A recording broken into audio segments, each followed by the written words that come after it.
다들 신이 보이셨을 거예요. 어떻게 하세요? 저는 제가 말했듯이 마치 제가 물리적으로 이 일을 하고 있는 것 같진 않지만 여전히 사물을 볼 수 있어요.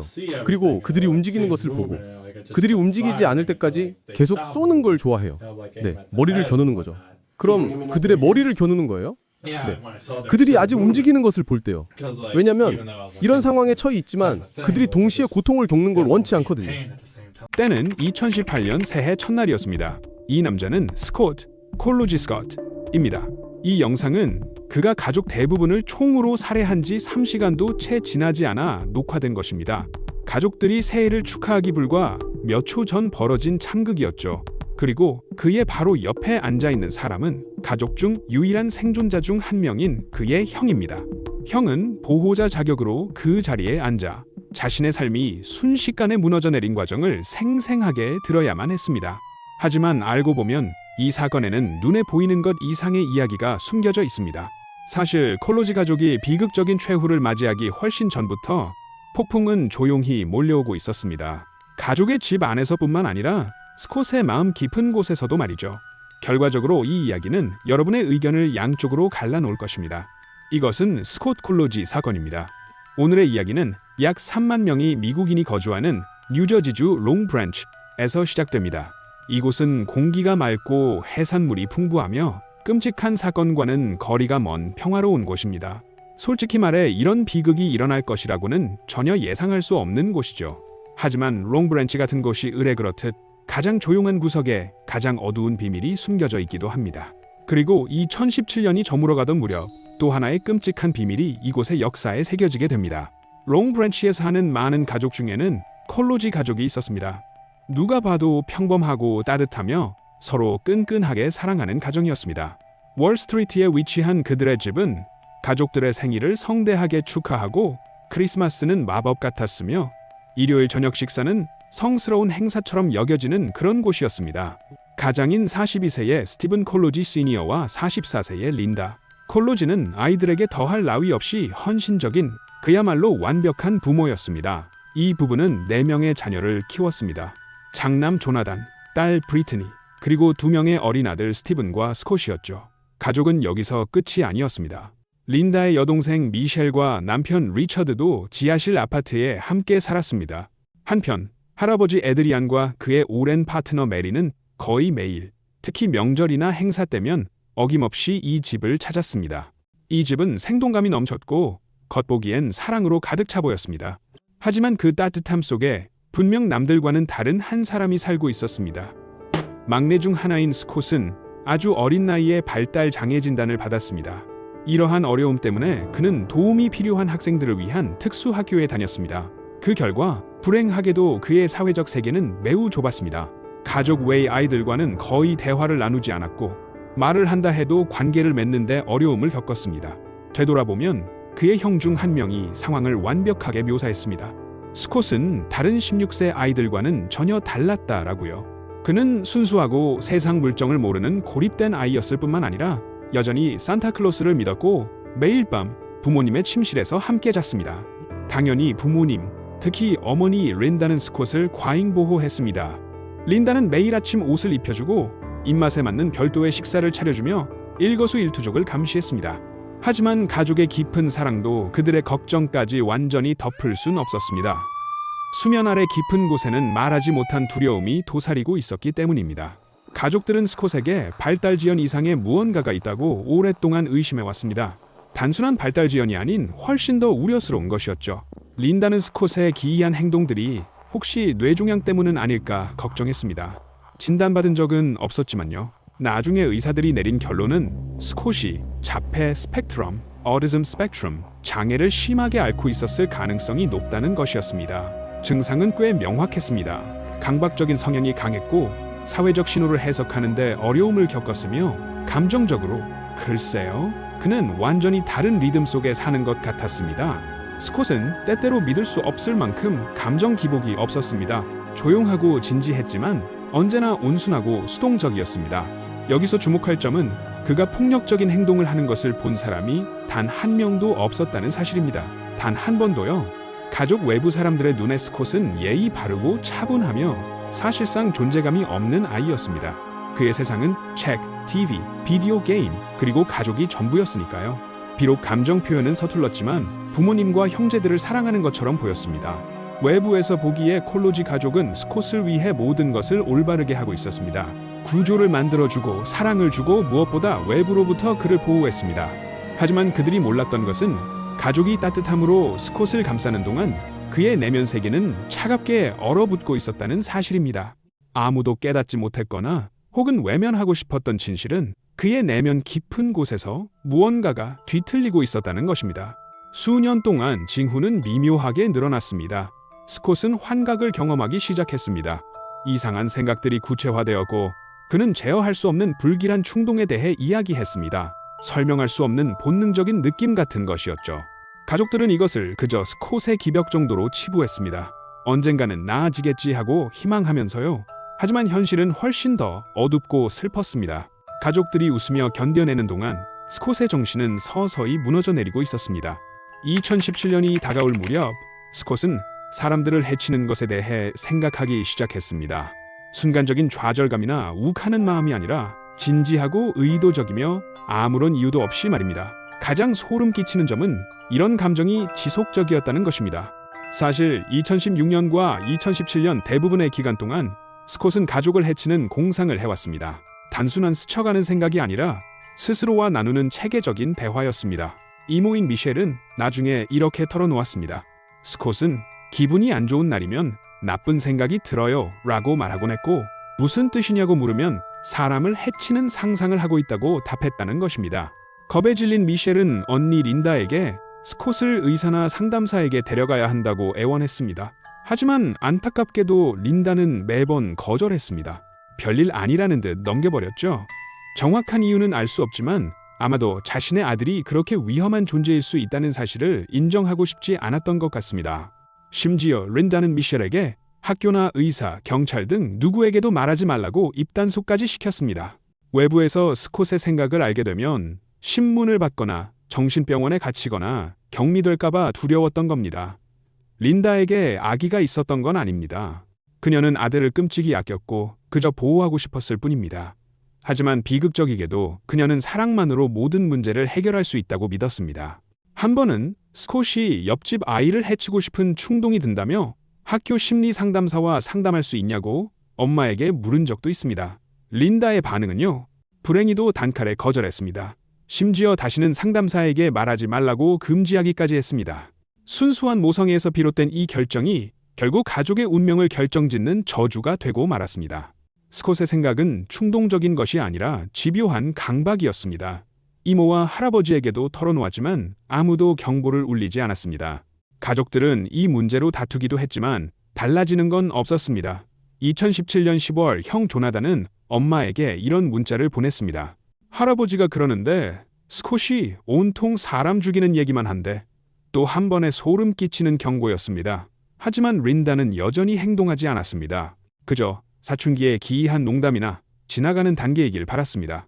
스콧 본인도 그런 식으로 넘기려 했던 것 같습니다. 그해 10월 가족끼리 보드게임을 하던 중 스콧은 총 모양의 작은 물건을 집어 이모와 이모부에게 겨누며 죽여버릴 거야 라고 말했습니다. 가족들은 웃어넘겼지만 꽤나 불안한 웃음이었습니다. 하지만 끔찍한 사실은 스콧이 농담을 한 게 아니었다는 겁니다. 그의 생각은 더 이상 공상이 아니었습니다. 그는 환각을 보는 것을 넘어 마음속으로 계획을 세우고 있었습니다. 이야기의 아주 흥미로운 부분인데 스콧은 기이한 환영에 대해 자주 이야기했습니다. 가장 무서운 디테일 중 하나는 이웃집 창문에서 자신을 쳐다보는 얼굴 없는 분홍색 덩어리를 본다는 것이었습니다. 불행히도 그게 끝이 아니었습니다. 투명한 여자가 천장으로 떠다니는 것을 보았고 찜실벽 곳곳에서 얼굴들이 나타났으며 계단에서는 항상 속삭이는 목소리가 들린다고 했습니다. 정말 공포스러운 일이죠. 제가 만약 그런 걸 겪는다면 끝없는 악몽 속에 있는 기분일 겁니다. 참고로 인스타그램에 Sora Magical이라는 계정이 있는데 광고 아닙니다. 조현병 환자가 겪는 환각을 시각화한 영상이 있습니다. 그 영상을 보면 스콧이 어떤 세상을 보고 있었는지 조금은 이해할 수 있을 겁니다. 운명의 날 2017년 12월 31일 이 모든 정황을 볼 때 스콧의 내면 세계가 붕괴되고 있었음은 분명합니다. 어떤 이유에서인지 주변 사람들은 그의 마음속에서 서서히 위협적인 존재로 변해가고 있었고, 스콧은 편집증에 시달리며 남들이 자신을 해칠지 모른다고 확신하게 되었습니다. 학교에서는 ADHD나 뇌 이상 가능성을 제기했지만 흐지부지 되었습니다. 솔직히 말해 그 진단은 너무 약했죠. 콜로지 가족은 집에서 스콧을 돌봤지만 추가적인 정신과 진료는 받지 않았습니다. 아들에게 무슨 일이 일어나고 있는지 믿고 싶지 않았기 때문이겠죠. 하지만 징후는 도처에 있었습니다. 흥미롭게도 콜로지 집안에는 정신질환 병력이 있었습니다. 할아버지는 조현병, 할머니는 인격 장애 진단을 받았고 누나 브리트니도 양극성 장애 조울증가 있었습니다. 주변에 만연해 있었음에도 이상하게 스콧은 진단을 받지 않았습니다. 연말이 되자 스콧은 깊은 편집증과 강박에 빠져 서서히 가라앉고 있었습니다. 하지만 겉으로 보기에 세상은 여느 때와 같았습니다. 운명의 2017년 12월 31일도 마찬가지였습니다. 그날 가족들은 여느 해처럼 새해 전야 파티를 준비했습니다. 스티븐 시니어, 린다, 브리트니, 조나단과 여자친구, 이모 부부, 할아버지 에드리안과 파트너 메리까지 온 가족이 모였습니다. 3대가 모여 고깔 모자를 쓰고 음식을 나누며 즐거워했습니다. 사진을 많이 남길 법한 밤이었죠. 하지만 이 밤이 끝날 때쯤엔 차라리 사진이 하나도 없기를 바라게 될 겁니다. 가족들이 아래층에서 파티를 즐기는 동안 위층의 스콧은 다른 계획을 세우고 있었습니다. 저녁 7시 30분경 휴대전화를 꺼내 인터넷 검색을 시작했습니다. AK-47 총알이 방탄복을 뚫을 수 있나? 테러 공격, 준비 테마 음악 같은 것들이었죠. 그러고는 2017년 런던 테러 기사를 읽고 평면 지구 음모론으로 넘어갔습니다. 스콧은 충동적으로 행동한 게 아니었습니다. 마음의 준비를 하고 조율하고 있었던 겁니다. 불행하게도 그날 밤 집에는 미제 반자동 AK-47 소총이 있었습니다. 스콧의 형 소유였는데 평소에는 금고에 보관했지만 그날따라 금고가 녹슬어 총을 근처 벽장에 옮겨둔 상태였습니다. 탄약도 가까이 있었고 스콧은 그 위치를 정확히 알고 있었습니다. 사실 스콧은 몇 주 전부터 이 무기에 집착하고 있었습니다. 12월 내내 유튜브로 AK-47 영상을 보며 다루는 법과 부착물에 대해 공부했습니다. 매혹되었던 거죠. 그리고 마침내 때가 왔습니다. 저녁 어느 시점 스콧은 조용히 빠져나와 위층으로 올라가 소총을 챙겼습니다. 총알을 장전하고 여분의 탄창으로 무장한 뒤 자신의 귀를 보호하기 위해 귀마개까지 착용했습니다. 검은 재킷을 입고 선글라스를 쓴 채 불 꺼진 어둠 속에 서서 누군가 올라오기를 기다렸습니다. 자정이 되기 몇 분 전 린다가 아들을 데리러 위층으로 향했습니다. 새해가 밝아오니 가족들과 함께 있기를 바라겠죠. 하지만 슬프게도 스콧은 이미 결심을 굳힌 뒤였습니다. 린다가 문을 여는 순간 스콧은 말 한마디 없이 돌아서서 엄마를 향해 발포했습니다. 이웃들은 자정 직전 펑하는 소리를 들었다고 했지만 그것은 폭죽 소리가 아니었습니다. 린다는 근거리에서 여러 발을 맞고 쓰러졌습니다. 혼란과 고통 속에 생을 마감했겠죠. 잠시 후 무슨 일인지 확인하러 뛰어올라온 아버지 스티븐 시니어 역시 계단 꼭대기에서 참혹한 광경을 목격하자마자 스콧의 총탄에 맞아 즉사했습니다. 아래층은 아수라장이 되었습니다. 방금 전까지 파티를 즐기던 가족들은 공포에 질려 흩어졌습니다. 이모와 이모부는 지하실로 뛰어내려가 뒷문으로 탈출해 목숨을 건졌습니다. 형 조나단은 현관문을 박차고 나가 어둠 속으로 도망쳤습니다. 형의 여자친구는 부엌으로 숨었죠. 부엌에는 누나 브리트니, 할아버지 에드리안, 그리고 메리가 있었는데 그들은 너무 당황해서 뒷문으로 도망칠 생각조차 하지 못했습니다. 스콧은 무표정한 얼굴로 소총을 들고 계단을 내려왔습니다. 선글라스 뒤에 눈은 차갑게 비어 있었습니다. 부엌에 들어서자마자 메리를 쏘았고 그녀는 바닥에 쓰러져 사망했습니다. 그리고 자신의 누나 브리트니에게 총을 겨누고 방아쇠를 당겼습니다. 브리트니 역시 즉사했습니다. 나중에 계산된 바에 따르면 스콧 콜로지가 어머니, 아버지, 누나, 그리고 가족의 소중한 친구까지 4명을 살해하는 데 걸린 시간은 이분도 채 걸리지 않았습니다. 그런데 갑자기 놀랍게도 스콧이 멈췄습니다. 누나를 살해한 바로 그 부엌에 멍하니 서 있는 할아버지 에드리안을 보고서였습니다. 할아버지의 고통스러운 표정을 보자 멍한 상태에서 깨어났다고 합니다. 그것이 일말의 제정신이었든 비틀린 논리의 중단이었든 스콧은 무기를 내리고 살인 행각을 끝냈습니다. 총 14발이 발사되었습니다. 모든 일이 끝나자 스콧은 쿨하게 총을 바닥에 내려놓고 다시 위층으로 걸어 올라갔습니다. 밖으로 도망친 조나단은 이웃집에서 911에 신고했고 곧 사이렌 소리가 들려왔습니다. 경찰은 신고를 받고 몇 분 만에 도착했습니다. 총기를 든 경찰이 진입하며 손을 보여라 라고 외치자 계단 위에서 차분한 목소리가 들려왔습니다. 저 위층에 있어요. 스콧은 두 손을 들고 나타나 순순히 체포되었습니다. 뉴스 보도 내용 요약. 경찰은 새해 가족 모임이 사중 살인 사건으로 변했다고 밝혔습니다. 16세 소년이 부모와 누나, 가족 친구를 살해했습니다. 검찰은 소년 이형 소유의 반자동 소총을 사용했다고 발표했습니다. 스콧의 행동은 수천 명의 롱브랜치 주민들의 새해 전야를 망가뜨렸습니다. 지역 사회는 충격에 빠졌죠.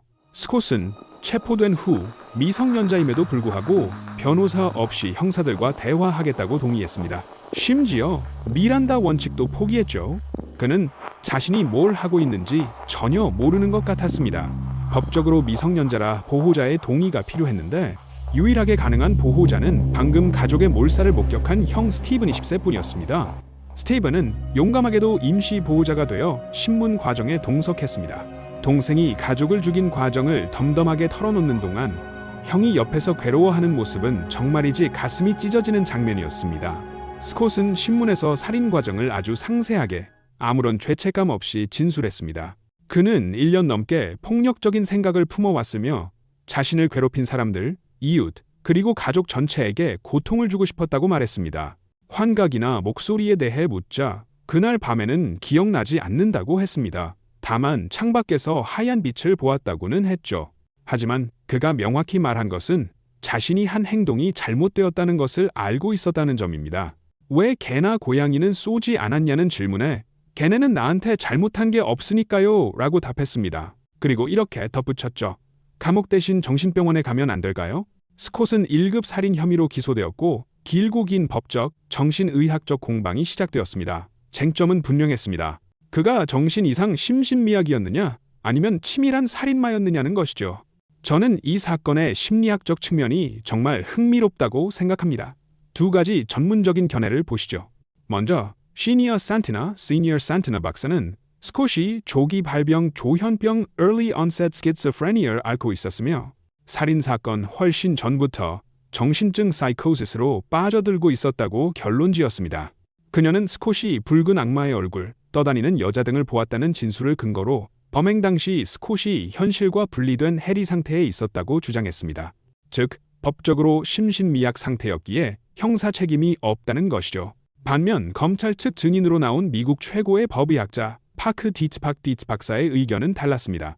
제프리 다머 사건 등에서 증언했던 그는 스콧이 조현병이 아니라 자폐 스펙트럼 장애와 강박증을 가지고 있을 뿐이라고 진단했습니다.